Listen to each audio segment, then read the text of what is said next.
Smile for me. Whenever I go get my hair done, Aaron always starts off with a shampoo, condition, and he does the steam. He does the steam, as part of the service. It's not like an additional fee or anything. Don't mind me wiping off my camera, y'all. Just don't mind me. So after that, because I was coming in for a cut, I do get my hair blown out. He's gonna put the heat protectant in there, and he's gonna start to blow my hair out. So I just wanted to show you guys this.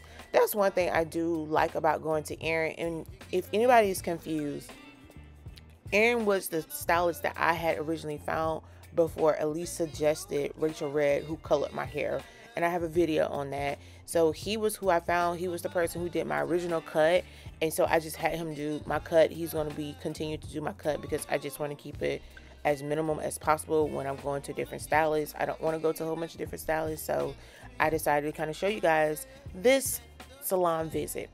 So in the next clip, we move into the blow drying process, and he does a very good job. It's not bone straight, but it's straight enough for him to do the proper cut that he needs to do so he can assess my hair properly.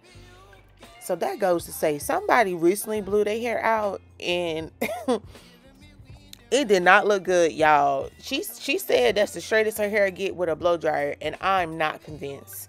I'm not a believer, okay? So Aaron does a really good job. He does a 360, so it's not all going towards the back or the front or any other way. It just kind of goes around in a circle, and you'll see that in the next clip. And I've never gotten any heat damage. Again, this is my second time getting my hair blown out by Aaron and getting it cut. I haven't experienced any heat damage. My curls revert back just like they're supposed to. So please don't be too nervous to kind of blow your hair out so you can get it truly assessed. But that's just me. You know, you do what works for you, honey. Okay? Girl, you not on my phone. I usually be forgetting. Okay, so tell me what you're seeing after like blowing my hair out. All right. So after blowing the hair out, it just stretches the curl pattern out and gives us a closer look at exactly what's going on with the hair, any inconsistencies, anywhere that needs some extra help. So after blowing it out, you can see, if you take a look here at the ends of the hair, I like to say where it starts to look like broccoli, you can kind of see that's the hair that needs to come off where the cuticle is splitting. So it gives us a closer look at where it's splitting and what needs to come off for that healthy hair continue to grow. Do you think you can see that if my hair is in this curly state? Now, with the hair being curly, a trained eye, you can see the ends and you can see where it usually has a different curl pattern. It starts to ravel a little bit tighter because once again, the hair is splitting. But for the most accurate trim, the most accurate cut on the hair, I do think you need to have it at least blowed out to see the most accurate. I know some people who wear their hair curly, they kind of nervous about blowing their hair out. So let's say they get curly cuts all year. Would you recommend them like blowing it out at least once a year, twice a year? Definitely blow it out so you can get that accurate cut and that accurate description of getting the hair out. Because sometimes the hair is curly, so as it splits, it's going to curl even more. So you may not be able to see exactly what you're cutting. And like I said, it takes a real trained eye to kind of be able to look at that curl pattern and see exactly what needs to come off. So yeah, you can get your, general maintenance if you're going to maintain your curls and you don't want to blow it out that much. But for the most accurate, you definitely need to get that done so you can have the healthiest head of hair. Because you don't want to then get it blowed out 3 years later being like, oh, I've been getting curly cuts, and you got to take 3-4 inches off because it's not healthy. Yeah, and that's kind of what happened to like two of my friends. So for a healthy like hair regimen, what would you include? Definitely regularly shampooing. I know a lot of curly people don't like to shampoo regularly, like to co-wash all the time. Definitely regular shampooing to cleanse that hair. You gotta cleanse your scalp because that's where the source of your hair growth is. Cleansing that scalp, making sure that hair is hydrated. Hydration is very key. And eating healthy. People don't eat healthy. You eat trash, it's gonna show up in your hair, in your skin, everywhere. So regular shampooing, drinking water, trying to have a healthy diet. Regular trims, of course. Because once again, if you're not getting that dead hair off, it's just going to keep splitting, and it's just all going to be unhealthy. If when you're running your fingers through your hair, you get a little snag at the end, or when you're combing, you notice it's snagging at the end, or you feel like you just spent 20 minutes detangling your hair, and as soon as you try to comb it again, it's not working, it's time for a cut. It's time to get those ends off. So, would you recommend deep conditioning, leave-in conditioner? Absolutely. Leave-in conditioner is key. It helps keep that curly hair hydrated, especially with curly hair. It's hard for that moisture to be maintained in curly hair, so you definitely want to have a good leave-in conditioner, whether it be a spray or whether it be more of a cream form. But a leave-in conditioner is key for sure in keeping those curls hydrated. Deep conditioning, all of that stuff is good. Opening up that hair shaft, allowing the moisture to really get into there and really minister to their hair and let it have the best effect that it can have. But you got to make sure you're using the right products, because you can be doing all the right steps but using the wrong things, and that does not help it out. So if you have color treated hair, you want to use products that is specifically formulated for color treated hair. If you have excessively dry hair, you want to have something, of course, based in moisture. If you have very fine hair, you want to make sure you're giving your hair the appropriate amount of protein. So using the right product makes a huge difference. And 9 times out of 10, you're not going to get the right product at the Chinese beauty store. You know, just being honest, you need that professional grade product that you're going to get at the salon. So, I be finding products in like Marshalls, TJ Maxx, and then of course I shop at Sephora and Ulta. Are those places like, you can find some good quality products? Ulta has a lot of quality products there that you can get. Marshalls, TJ Maxx. The key with that is it is coming from the manufacturer, but if they selling it, it's either about to expire or it has already expired, and so they're trying to get it off the shelf, at least still make some money from it before it totally goes bad. So you may get some use out of it, but it's not have that shelf life that you want, so you can continue to use it, or it may have already expired. So you just want to check on that and make sure that it's still a good quality product and it's not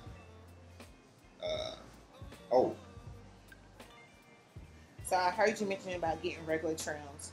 What's the difference between a trim and a cut? Well, it depends on who you ask. Some people think trimming a haircut is the exact same thing. You're pulling out your shears and you're pulling out clippers or anything to cut the hair. It's the same thing. But a trim is essentially going in and taking those dead ends off the hair. Not necessarily worried about creating a shape or creating a new shape in the hair. It's just going in, finding those ends, getting those off.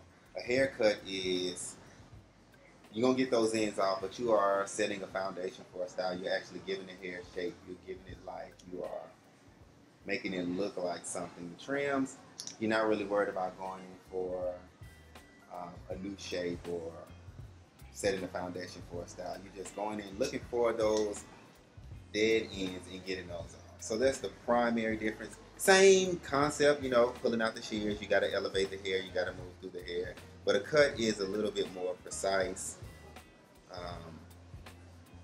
Like I said, going in, creating that style, creating shape in the hair.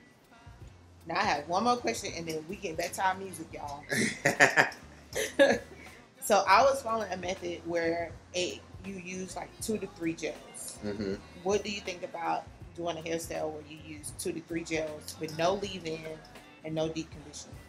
It depends on the basis of the gel. Most gels are going to have alcohol in the hair, which is a factor that causes the hair to be dry. So when you're loading up too much product on the hair with a high alcohol content, it will dry the hair out and cause it to be brittle. Especially once again, if you have color in the hair, it could be drying the hair out a little bit more. That leave-in conditioner, like I said, once again, is key to keeping that hair nice and hydrated, especially if you're going on with something that's causing it to be more dry. You want to be able to, I guess, at least try to put some moisture in there or conceal some moisture into the hair before you're going on with those products. And loading up too much product on the hair, whether styling or just trying to hydrate the hair, it doesn't really do anything. Sometimes it just causes that product to sit on the shaft of the hair because the hair can only absorb so much.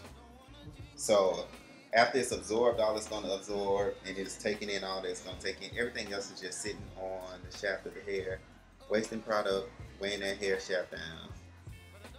So once again, hydration is key, moisture is key, especially with curly hair, and just being aware of the level of alcohol content in the products that you're using so that they are not drying your hair out even more. So I used to do that, and I used to think my hair was like moisturized and hydrated. How can you tell when your hair is dehydrated? Feel. So you can touch it and you can actually feel if that hair feels a little bit rougher, if the cuticle is not smooth on the hair. That's a indication that your hair is not hydrated. If you are combing through your hair, you notice it popping, noticing little pieces of hair popping off, that could be an indication that the hair is not being hydrated properly. Or once again, when you go to put your products on it, if it's just sitting on the shaft of the hair and it's not absorbing stuff, that could mean that your porosity is low and it's, your ability to absorb the product is not that great and you need a little extra help, such as a hydration machine or a heat source to help open the hair up to absorb what needs, what it needs to take in. So going through those kind of practices, you asked about deep conditioning earlier. That's a great practice to help open the hair up to make sure that you are getting that hydration in the hair. But yeah, a lot of times if you're combing through and it feels dry, it's snagging, that hair is popping, it doesn't feel nice and slick, that cuticle is raised, it can be a dehydrated head of hair. How long does it take to hydrate hair? That just depends on your hair type, your hair texture. Extremely curly hair needs a little bit more TLC than wavier hair or straighter hair. That cuticle needs a little bit more help getting open. The hair shaft, it's not a straight hair shaft, so it's hard for that moisture to trickle down that hair shaft and stay as hydrated. So it needs a little bit more help. So it's just consulting with your stylist, letting them put you on a regimen, trying things out. Sometimes you may have to switch products to try that out, see how that works. But you can never go wrong with hydrating your hair. Everybody comes to me gets a steam treatment. Everybody goes under the steamer because their hair needs to be hydrated. Would you say my hair is hydrated? It is not bad. You have some color on there, so you can tell the ends, especially what we're getting off now, are a little bit drier. Throughout the mid shaft of your hair to the base of your hair, it feels good. Getting those ends off is going to be key so you can have a healthier head of hair, but you're definitely not dried out for sure. Like as I'm combing, I'm not popping, it's not brittle, it's soft to the touch. You can tell you've been under the steamer, you can tell you've got some nice moisture in there, but the ends that need to come off, they're always going to be drier. They're extremely dead, they're not going to hold on to nothing. So, and I'm sure you can probably tell the difference, like going through your hair. Once you get to the ends, that's where you start getting the most trouble. Mm-hmm. So that's clear indication of some things going on right there. Is there anything like you can do for the ends if they get drier the fastest? Well, the ends are the oldest part of your hair, so they're going to be a little bit more fragile, a little bit more susceptible to damage. The hair shaft is dead anyway, but it's the oldest part of the hair. So there are things like end menders that you can put on there to kind of help seal that cuticle back down on the hair. But ultimately, getting that hair off is the best option. Now, I just watched a YouTube video where this one lady, and she said, she's a cosmetologist. She recommended people get their hair cut twice a year if they want to retain, length.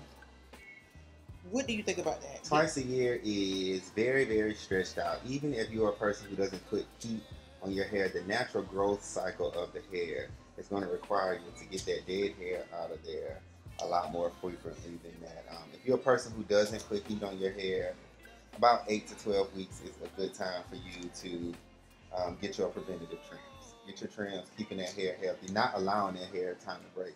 Because we run into trouble when we don't get our trims and we wait, I get it every 6 months. And you're like, every time they cut my hair, they got to cut 3 inches off. Well, that's because you waited so long and now it's all split up.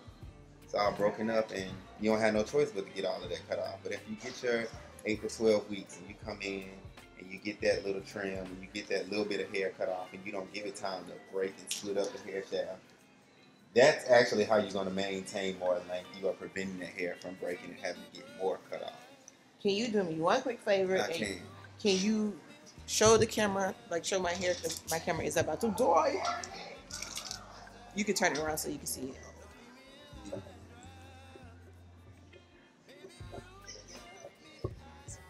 So we're just gonna take a look at her hair here. We've gone in and we started cutting those ends off, creating some shape in the hair there.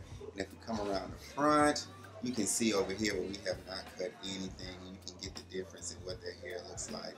With that dead hair on the ends, and then where you have some nice clean hair right here where it has been cut already. Thank you. So my camera really did die, so I just kind of took a picture of this frame. But one of the things he was saying was he wasn't seeing a lot of shedding. So when he was brushing through my hair, he didn't see a lot of my hair in the brush, which is a very good sign. Again, my ends were still compromised. So here's the thing. Even though I was getting taper cuts, I was still following the no oils, no butters method. And so my hair was really dry. I didn't stop using that method until September.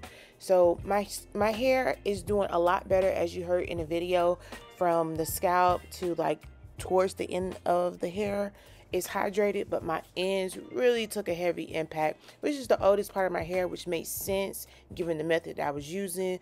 So that's the part that really took the brunt of the method that I tried with the no oils, no butters. So I'm still working towards getting it back to where it needs to be. I will post a picture of what my hair translated like once it shrunk until it's like natural state. Hold my beard real quick. Do you see my ends in his back? He's already cut the back of my head. Yes, I have natural hair, but you can tell this looks completely different from the front of my hair that you saw in the previous clip. Please don't let these people out here on this internet fool you, okay? If your ends look like what it looked like in my previous clip, you probably need a trim or a haircut. If it looked like this, then you're probably okay. There's no split ends, it's not raggedy. I ain't fighting to get through my hair with no comb. So please don't let nobody fool y'all, okay? We need to really discover what healthy hair looks like, because people out here really trying to fool y'all like y'all don't know what y'all doing, what y'all talking about. You know your hair, okay? Don't play.